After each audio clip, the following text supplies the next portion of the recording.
ओम श्री गणेशाय नमः। रिद्धि सिद्धि दाताय नमः। लाभ शुभ देवताय नमः। पवन सुत हनुमान की जय। उमापति महादेवनी जय। कुलदेवी मातनी जय। तापी मातनी जय। पृथ्वी मातनी जय। कृष्ण कन्हैया लाल की जय। ઈસવીસન 2082 નું મકર સંક્રાંતિનું ફળ વિક્રમ સંવત 2082 પિંગલ નામ સંવત્સરે સાકે 1943 ઉત્તરાયણ શશી ઋતુ પોષ વદ 11ની ઉત્તરાયણ છે, બહુ જ સારી કહેવાય.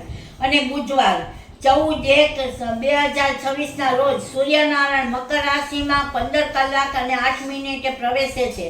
આ સમય નક્ષત્ર અનુરાધા છે. યોગ ગંડ કરણ બાલવ અને ચંદ્ર વૃશ્ચિક રાશિ છે. સંક્રાંતિની વિગત: વાહન વાઘ છે. ઉપવાહન અશ્વ એટલે ઘોડો છે.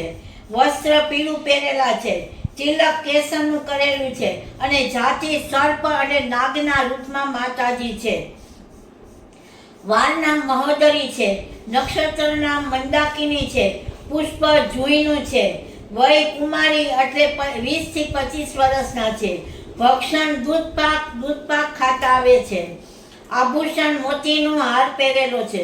પાત્ર રૂપું એટલે રૂપાની વસ્તુ હાથમાં છે. કચુકો પર્ણ છે એટલે પાંદડાનું વસ્ત્ર પહેરેલું છે. સ્થિતિ બેઠેલા છે. આયુધ ગદા છે. આગમન પૂર્વમાંથી આવે, મુખ દક્ષિણમાં છે. દ્રષ્ટિ વાયવ્યમાં છે અને ગમન પશ્ચિમમાં છે. સંક્રાંતિનું સ્વરૂપ: આ વર્ષે સંક્રાંતિનું વાહન વાઘ છે. ઉપવાહન ઘોડો છે. પીળા કપડાં પહેરેલા છે. હાથમાં આયુધ ગદા ધારણ કરેલા છે. જાતિ સર્પ એટલે નાગ છે. કેસરનું તિલક કરેલું છે અને બેઠેલા છે. દૂધપાક ખાતા આવે છે. જૂનું પુષ્પ ધારણ કરેલું છે. નક્ષત્ર નામ મંદાકિની. સમુદાય મોહ30 સામજ્ય છે. પૂર્વમાંથી આવીને ઉત્તર પશ્ચિમમાં જાય છે. તેની દ્રષ્ટિ વાયવ્ય તરફ છે. મુખ દક્ષિણ તરફ છે, જેથી પૂર્વ વાયવ્ય દિશાના લોકો સુખી છે. સંક્રાંતિ માટે એમ મનાય છે કે જે વસ્તુઓ વ્યક્તિના સાથે સંક્રાંતિનો સંબંધ થાય છે તે વસ્તુઓ મોંઘી થાય છે. તેથી તેની સાથે સંબંધ ધરાવતી વ્યક્તિઓનો ત્રાસ થાય છે. મુહૂર્ત 30 સામજ્ય, જેથી વરસાદ મધ્યમ સારો રહેશે. વાઘ અને અશ્વ એટલે ઘોડા જેવા પક્ષીઓમાં રોગચાળો ફેલાય છે. વાઘ અશ્વની અમુક જાતિ લુપ્ત થતી જાય છે. પીળી વસ્તુઓ હળદર, સોનું, ચણા દાળ વગેરેના ભાવ વધશે. કન્યા જાતિના તંદુરસ્તીની વિશેષ કાળજી લેવી જરૂરી છે. સંક્રાંતિ દરમિયાન તલનું વિશેષ મહત્વ છે.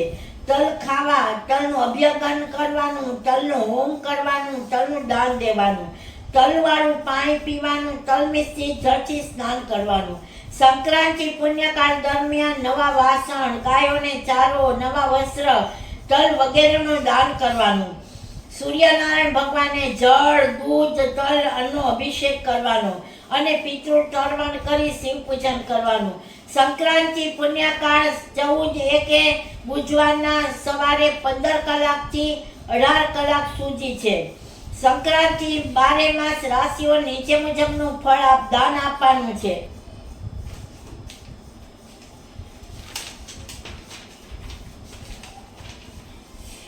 મેષ રાશિ અલહી, કુંભ રાશિ અને ધન રાશિ એને કાળા તલ, સ્ટીલનું વાસણ, કાળું કાપડ વગેરેનું દાન કરવાનું. કાળા તલની અંદર ગુપ્ત દાન એટલે કાંઈ પણ પૈસા નાખવાના. સ્ટીલના વાસણની અંદર કાળા તલ છે, અડદ છે, ચા છે, કોઈ પણ એક વસ્તુ મૂકી કાળા કાપડામાં મૂકવાનું અને કોથળીમાં કાપડું બાંધવાનું નહીં.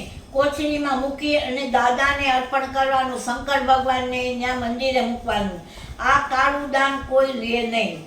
પછી વૃષભ રાશિ, કન્યા રાશિ અને કુંભ રાશિ એને ઘઉં, ગોળ, લાલ કાપડ, લાલ તલ, તાંબાનું વાસણ વગેરેનું દાન કરવાનું.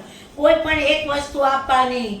ત્રાંબાના વાસણમાં ગોળ મૂકો, ઘઉં મૂકો કે લાલ કાપડમાં મૂકવાનું છે અને બ્રાહ્મણોને આપવાનું. પછી કર્ક, તુલા ને મીન, તેને ઘી, ખાંડ, સફેદ તલ, સફેદ પ્રિન્ટેડ કાપડ, રૂપાનું દાન આપવાનું. રૂપાનું દાન આપો તો ભલે એ નિમિત્તની દક્ષિણા આપવાની. સફેદ કાપડની અંદર ખાંડ મૂકો, ગોળ મૂકો, કોઈ પણ એક વસ્તુ મૂકી દક્ષિણા સહિત આપવાનું બ્રાહ્મણોને. મિથુન, વૃશ્ચિક અને મકર, એને ચણાની દાળ, પીળું કાપડ, પિત્તળનું વાસણ વગેરેનું દાન કરવાનું. પીળા કાપડની અંદર ચણાની દાળ મૂકો અથવા હળદર મૂકો, દક્ષિણા મૂકીને બ્રાહ્મણોને દાન આપવાનું. મકર સંક્રાંતિનો પુણ્યકાળ 14 કે સવારના છે, તે સવારથી લઈને કરવાનો અને ખૂબ જ દાન જરૂરિયાત વ્યક્તિઓને આપવાનું. મુખ્ય દાન લીલા શાકભાજી અને પાકો સીધો છે અને ઊનનું દાન છે. તેથી એકાદશી હોવાથી જે દાન આપશે એનું 10 ગણું પુણ્ય મળશે.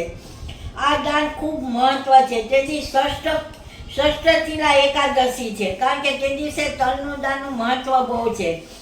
તલ કોઈ પણ મૂકો, તલની અંદર તમે 21-51 રૂપિયા અંદર તલની અંદર નાખી ગુપ્ત દાન આપવાનું.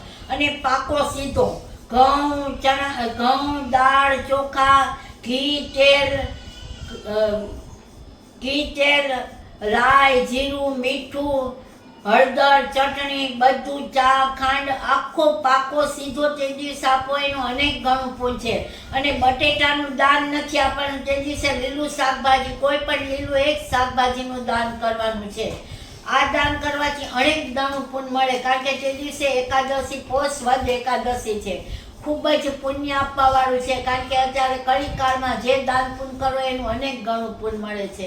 બોલો કૃષ્ણ કનૈયા લાલ કી જય, દ્વારિકાધીશની જય, કુળદેવી માતની જય. વર્ષ બદલું 2026 અને 14 તારીખે ખેહર પટોળું વાંચી અને બધાને શું દાન દેવું, શું કરવું એની અમે વિગત આપી છે. અમે બ્રાહ્મણો છીએ એટલે અમે બધી બહેનોને કરી છે. અને દાન જેન્ટ્સ ઉપર હોય, 15 વર્ષનો દીકરો થાય એટલે દાન દેવાનું. પતિ ઉપર દાન હોય, દીકરા ઉપર હોય, બૈરાઓનું દાન ન હોય. એટલે બહેનોએ ખાસ ધ્યાન રાખવાનું. કૃષ્ણ કનૈયા લાલ કી જય.